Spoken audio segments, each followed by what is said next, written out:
So we're going to start today's recipe with 100 grams of vegan white chocolate chips. Then I have 1 can, which is 240 ml of sweetened coconut condensed milk. And then I have 200 grams or 2 cups of shredded coconut.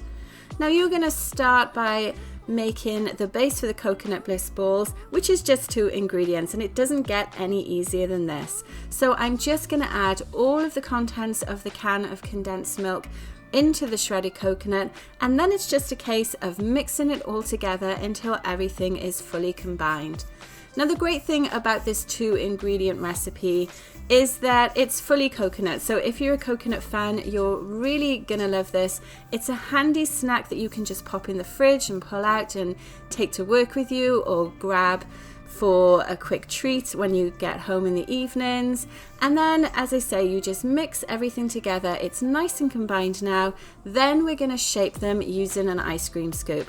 Now this is just about one of my favorite tools that I use in the kitchen for a lot of things, like making cookies, for measuring my cupcakes as well. This scoop is amazing for making these because, as you can see, there's absolutely no mess involved at all. You're not gonna get your hands covered in this sticky mixture by trying to form the balls yourself. So we're just scooping them out, and then we're gonna pop them onto a lined baking tray. Then I'm just gonna quickly tidy up those edges with a little teaspoon, just to kind of push in all those stray bits of coconut that are on the edge, and we're gonna pop them in the fridge until they're fully chilled. Now, once that's happened, you can see they firm up really, really nicely, and you can pick them up. They're not really sticky at all. But what we are gonna do is actually add one more ingredient to them, which is our white chocolate chips, and we're gonna coat them in it just to add a little bit of extra sweetness, because why not?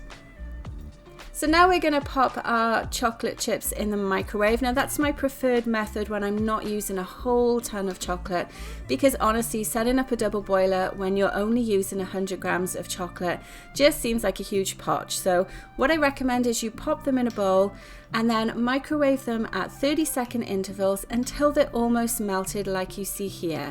Now you can still see bits of the chocolate chips in there, but what you'll actually find is as you stir that chocolate, you're actually going to help that heat distribute, which is going to let the chocolate melt properly until you have a really nice smooth consistency that you can dip the coconut balls into. That looks perfect for me, so now it's just a case of grabbing a fork and we're going to start to dip them. Now, my preferred method for this is to use a fork because it gives you something that you can balance them on. Pop it in the chocolate and then just turn it over a few times to make sure that it is fully coated. And then you can pop it back on the parchment paper to set. And you can see it's a really nice coating. It's not overly thick either, so you can still see some of that coconut just peeking through. Let's do another one.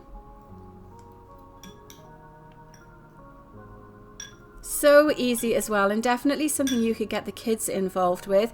If you wanted to use milk chocolate instead, or dark chocolate if you're not vegan, then you could use any type of chocolate for this at all. Just keep following those principles of the method of melting it in the microwave. So the white chocolate is finally set, and they came off the parchment paper really easily. Really nice coating on them as well. I love the look at these because you can still see those bits of coconut kind of trying to peek through under the chocolate layer. Let's just cut one in half and see what it looks like inside.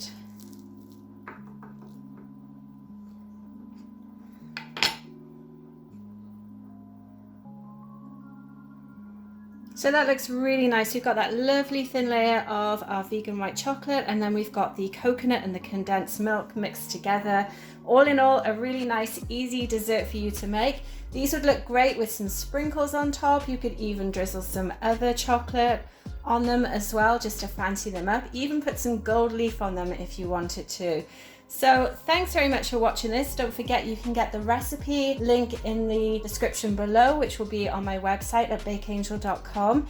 And make sure you check out this video where you can see my review for the white chocolate that I used for this dessert. Thanks for watching, and I'll see you next time.